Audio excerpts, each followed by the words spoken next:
Bienvenue sur ma chaîne YouTube qui s'appelle Le Monde de GG. Donc, bienvenue à tous, bienvenue les loulous, namasté. Donc, première partie, c'était le nettoyage énergétique de base. Deuxième partie, je vais vous parler de comment moi je vois les choses et comment je les ressens aussi. Parce que tout ce que je vous partage, c'est ressenti pendant les soins énergétiques. Je peux avoir d'anecdotes différentes. Ça pourrait être intéressant de faire des vidéos dessus, peut-être.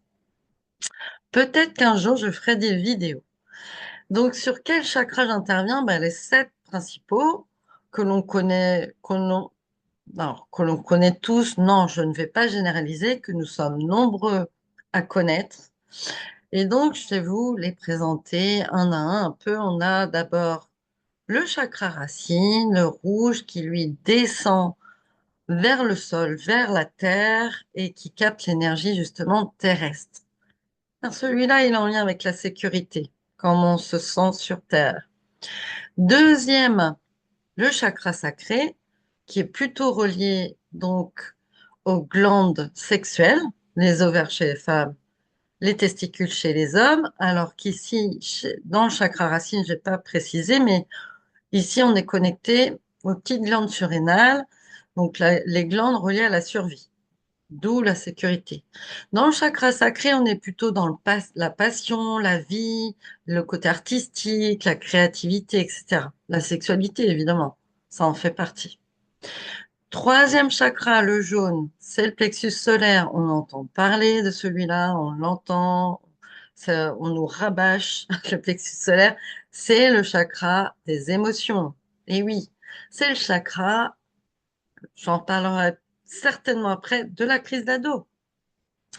C'est ici, tout l'enjeu, c'est d'apprendre à maîtriser ses émotions sans les refouler. Maîtriser, maîtriser, c'est pas refouler en fait. C'est à la fois les exprimer, on a le droit pendant la crise d'adolescence, on a le droit, et même après, on a le droit, si on n'a pas fait sa crise.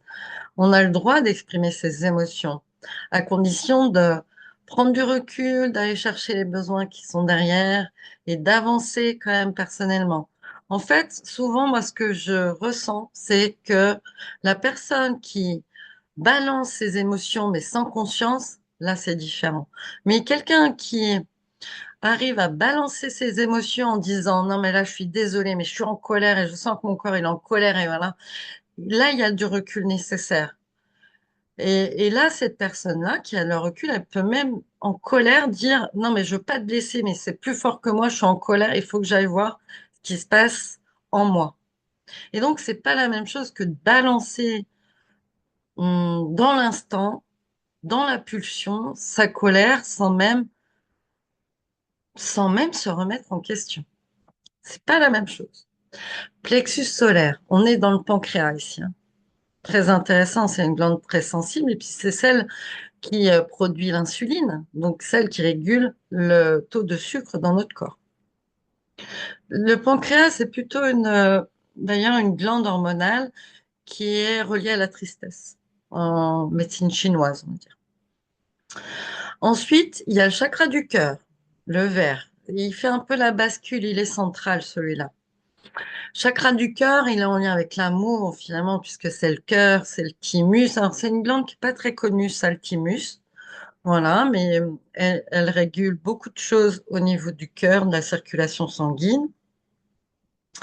Et donc là, on est justement dans s'aimer soi-même, aimer les autres, la bienveillance, la compassion. C'est l'idéal en tout cas. En harmonie, on va dire ça. Ensuite, on monte le chakra bleu, on est dans le chakra de la gorge, la communication. C'est relié à la thyroïde. Voilà. Dans notre société, on trouve pas mal de personnes qui ont des soucis de thyroïde, mais la thyroïde, c'est quand même le sous-chef d'orchestre. Plus on monte, plus forcément les glandes, elles vont gérer pas mal de fonctions et de fonctionnalités ou de réactions biochimiques dans le corps. Alors que, oui, la gorge, elle est un peu en intermédiaire, la thyroïde. Mais elle gère quand même beaucoup de choses, la rythmique, le plaisir, etc. On monte encore le chakra du troisième œil ici. Voilà. Ici, ben, troisième œil, souvent on dit c'est l'intuition, mais c'est exactement ça. Le troisième œil, c'est l'intuition. Pour moi, il est relié à l'hypophyse. Alors, il y en a qui mettent sur la pinéale, et moi, pour moi, la pinéale, c'est le chakra coronal. Mais c'est vrai que la clairvoyance, elle est de toute manière reliée à ces deux chakras. Le chakra coronal, lui, il monte vers le ciel et donc vers l'énergie cosmique qu'il récupère. Mais ça, j'en parlerai une autre fois. Donc, chakra coronal en rose. Après, il y a d'autres chakras, comme on a chakra de l'unité. Moi, mon but dans mes soins, c'est que les chakras ici, ils restent en harmonie, ils soient en harmonie. Eh bien, ils s'activent. Et ces chakras-là, ils nous permettent de prendre beaucoup plus de recul et de conscience dans la vie, de nous connecter à autre chose. Donc, chakra de l'unité, on est plutôt connecté avec notre âme, notre spiritualité, qui va avec les chakras du chemin. Il y en a plusieurs ici. Ensuite, on a le chakra de la clairvoyance, juste au-dessus. Donc là, on va voir plus haut, plus loin. Ça va être, voilà, on va prendre du recul sur notre vie et sur ce qui se passe, et surtout au niveau des émotions, parce que sur Terre, pour moi, il y a beaucoup ce rapport aux émotions grâce aux autres, grâce à leur côté miroir. Une personne, en fait, va réagir d'une façon, et nous, si on a besoin d'être confronté à ça, ça va nous faire réagir. Voilà. Et c'est ça aussi, ça va nous faire réagir, mais pour nous dire, mais tiens, t'as pas vu, mais il y a ça chez toi aussi, comme chez l'autre. Mm. Le côté miroir. Ensuite, il y a le chakra de la télépathie. Donc là, on rentre en lien avec les autres, on est plus sensible, on comprend. Chakra de la téléportation par la pensée. Alors, ça fait vraiment super-héros, mais c'est ça, en fait, hein. Là, on ouvre le le Superman, quoi, qui est en nous, la Superwoman. Il n'y a pas de, on s'en fiche, Superman, Superwoman, qui est en nous, avec nos super pouvoirs, parce que le chakra tout en haut, lui, c'est le chakra arc-en-ciel, c'est le chakra supra-spirituel, mais pour moi, c'est celui qui nous connecte à notre savoir d'âme qui est propre à nous. Voilà. Et le but, c'est d'aller chercher, de piocher, en fait, dans ce chakra supra-spirituel et que l'information, elle descend comme ça, elle descend jusqu'à, ben, surtout le chakra du cœur, parce que le chakra du cœur, il est relié à nos mains. Et en fait, soit le chakra ici de la gorge qui permet de manifester et de dire, soit le chakra du cœur qui permet de faire. Voilà. Donc ça, c'est vraiment les chakras en eux-mêmes. Ça correspond un peu à ça en fait. Ici, ben, on peut voir le chakra racine. De chaque côté, chakra sacré, la chakra plexus solaire, chakra du cœur, de la gorge, troisième œil, et en haut, le chakra coronal. Ça ressemble à un petit tourbillon. Moi, quand je l'ai en main, c'est vraiment ça, ça tourne. Et puis selon s'il est en suractivité, mais ça, je vais en parler, suractivité, sous-activité ou en harmonie, ça donne pas la même chose en fait dans la main, pas la même sensation. Ça tourne dans un sens pour capter l'énergie, dans l'autre sens pour libérer les énergies. Les chakras tournent différemment chez l'homme et chez la femme. Chez la femme, pour capter l'énergie, ça va être dans le sens horaire, et chez l'homme, dans l'autre sens pour un chakra, et puis le chakra suivant, ça va être le contraire. Donc, il y a une complémentarité. Et l'énergie, elle pénètre en fait comme ça dans le chakra jusqu'au plexus nerveux. Un chakra, effectivement, est en lien avec une glande hormonale, un plexus nerveux, et donc il peut être idéalement en harmonie, mais il faut savoir qu'un chakra, ben, c'est une sorte de télécommande de l'âme. C'est-à-dire que grâce à ça, notre âme, elle va pouvoir nous dire, ah ben là, tiens, tu vas pouvoir t'exprimer un peu plus fortement, là, rester en retrait, et puis peut-être comprendre pourquoi tu es en retrait, côté introverti, puis là, un peu trop extraverti, etc. Pour qu'un chakra soit en harmonie, eh ben, il a besoin, lui, d'expérimenter le côté sous-actif et le côté suractif. Et là, on va pas avoir le même comportement si un chakra est en harmonie, sous-actif ou suractif.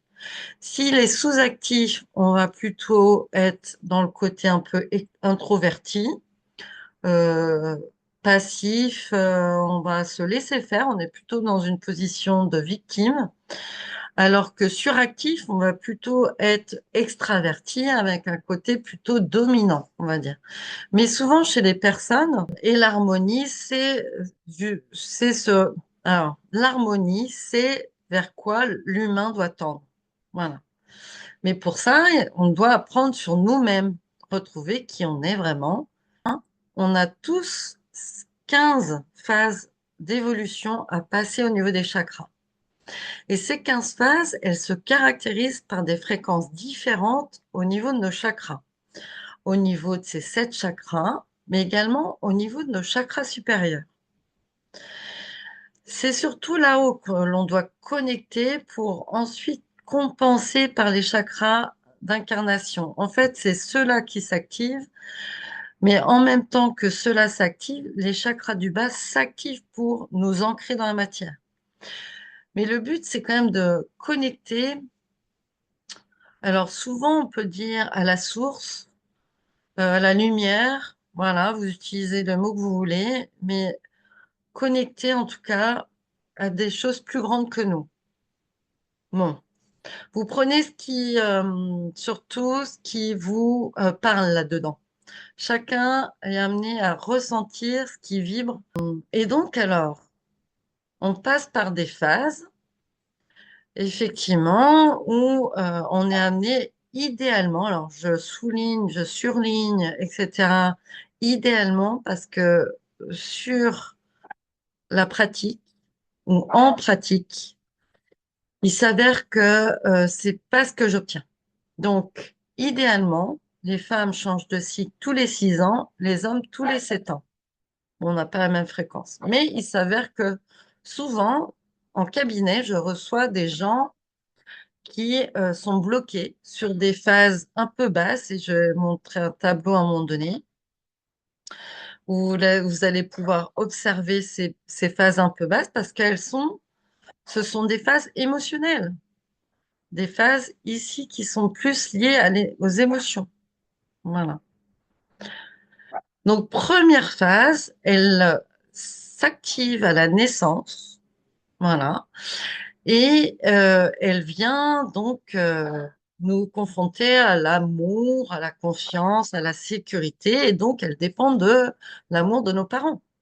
Puisque quand on est complètement démunis, nous les humains. Autant dans le règne animal, il y a des espèces où ils sont déjà autonomes.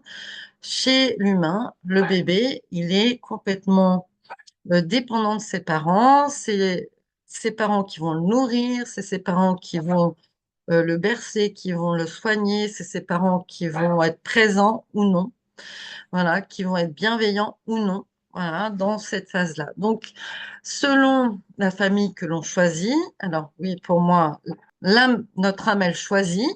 Effectivement, on ne s'en rappelle pas, mais pour moi, l'âme, elle choisit son incarnation et les parents avec qui elle veut évoluer, eh ben, ça va être plus ou moins facile. Mais c'est un apprentissage. Donc, phase 1, c'est le développement de l'individualité. Voilà, à partir de 3 ans, c'est la sécurité, hein, c'est le chakra de la sécurité, l'ancrage à la terre. Pour ensuite, à 7 ans, 8 ans pour l'homme, passer en phase 2, où là, c'est le chakra sacré qui s'active. Et là, on passe dans bah, déjà les copains, les copines, le début de l'observation des couples, l'autonomisation. Il y a tout ça qui se joue ici. Donc ici, forcément, on apprend sur le genre, on apprend sur le sexe, on apprend sur les couples parentaux, qu'ils soient composés de 2 femmes, 2 hommes, un homme, une femme ou plus. Il n'y a pas de règle en fait, parce qu'il y a toujours quelqu'un qui incarne la polarité féminine et l'autre qui incarne la polarité masculine. Donc ça, forcément, plus on va observer les couples autour de nous et plus on va s'imprégner de cette histoire ou de leur histoire. Ensuite, phase 3. Ici, ce qui s'active, c'est le plexus solaire. Voilà. Et donc, ici, comme je vous disais tout à l'heure, l'enjeu de ce plexus solaire, c'est d'apprendre à maîtriser ses émotions sans les refouler. C'est ça le plus important dans ce plexus solaire.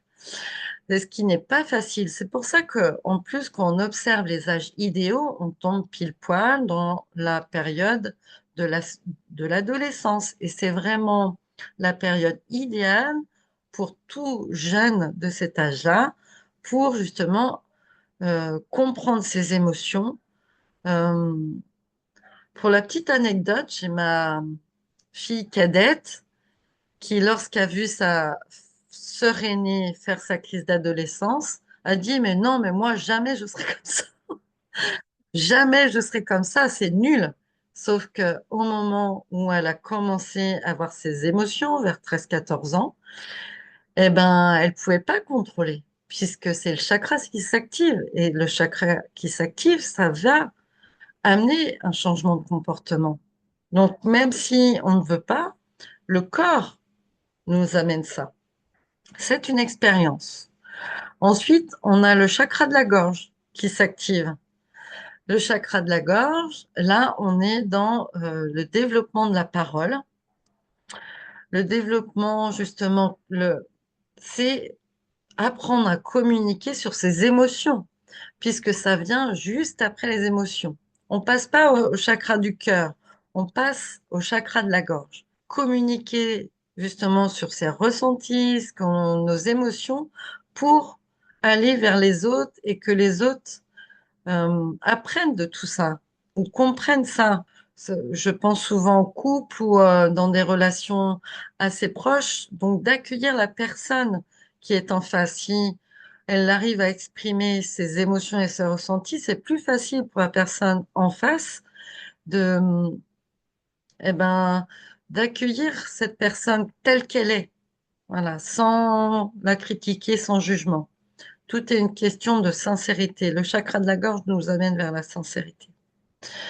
Alors après, c'est pas tout à fait celle-ci. Et finalement, on finit par le chakra du cœur. Donc après, c'est en phase 5, c'est l'activation du chakra du troisième œil.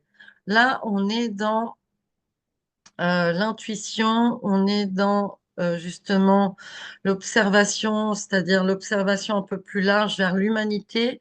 On change de dimension, on va un peu plus loin que les amis, la famille, etc., le couple, on va vers une dimension plus large sociétale. Voilà. Et puis, phase 6, on est dans l'ouverture de conscience avec l'activation du chakra coronal. Donc ça, on est dans l'évolution spirituelle. Et puis, phase 7, on est dans l'ouverture du cœur, où là, forcément, on est dans l'amour inconditionnel. Donc, on arrive en facette dans ces âges-là, vers 40 ans. Voilà, d'où la crise de la quarantaine, etc. Mais après cette phase 7, ce n'est pas fini, puisque j'ai dit qu'il y en avait 15. Ce n'est pas fini. Donc, de 8 à 15, on va activer ces chakras-là.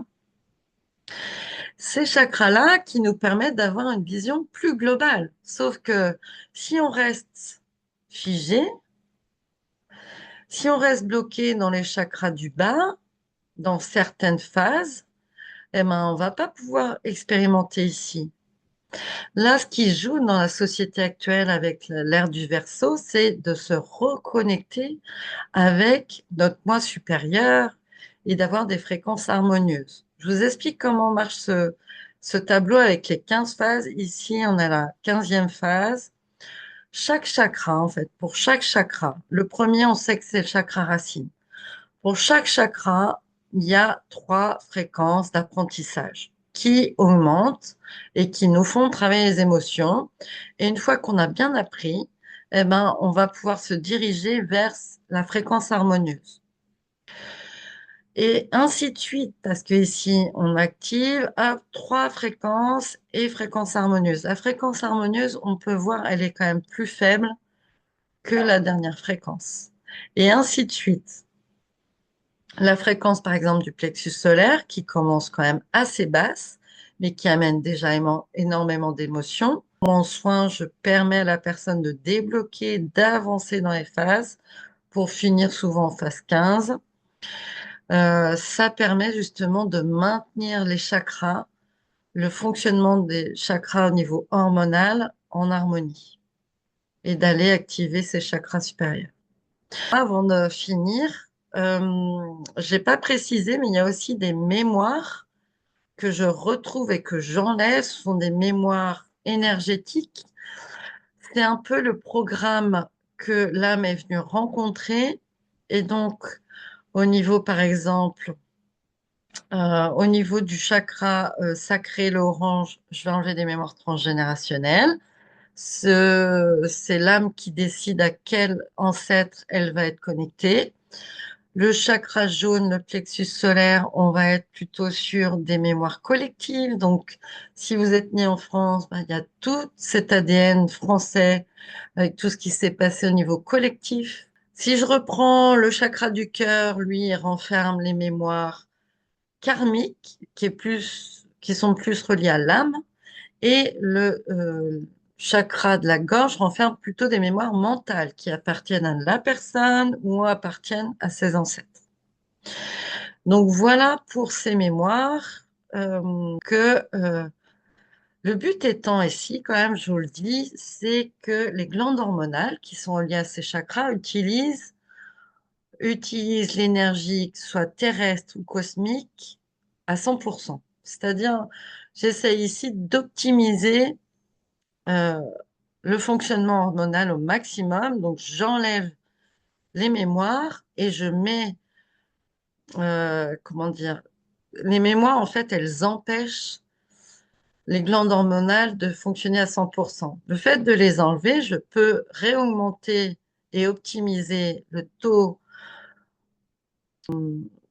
un taux d'absorption des énergies terrestres et cosmiques et les mettre à 100%. Voilà, et c'est ça qui fait que ben, ça marche mieux et même, alors ça agit aussi au niveau des deux hémisphères, puisqu'on a l'hémisphère gauche qui est masculin, l'hémisphère droit qui est féminin. Donc, gauche, on est plutôt dans la raison, l'analyse qu'on développe beaucoup dans notre société. Droit, on est plutôt dans le féminin, la synthèse, les émotions, la créativité. Et donc, le but, c'est d'équilibrer. Plus ils sont équilibrés, plus on va pouvoir faire la synthèse, l'analyse euh, à travers le corps calleux aussi. Je crois que j'ai fait le tour des chakras. C'est très, très forcément important. Les bouddhistes appellent ça rune médecine, mais pas que. Les Amérindiens, les cultures traditionnelles appellent ça les runes médecine, mais ce n'est pas un hasard. Voilà, puisque voilà, les émotions, hein, elles sont bien présentes et elles définissent aussi qui nous sommes, notre énergie, notre prise de conscience, nos besoins, etc. Allez, ciao. N'hésitez pas à liker, à vous abonner en dessous et puis à commenter. Faites comme vous voulez. Namasté.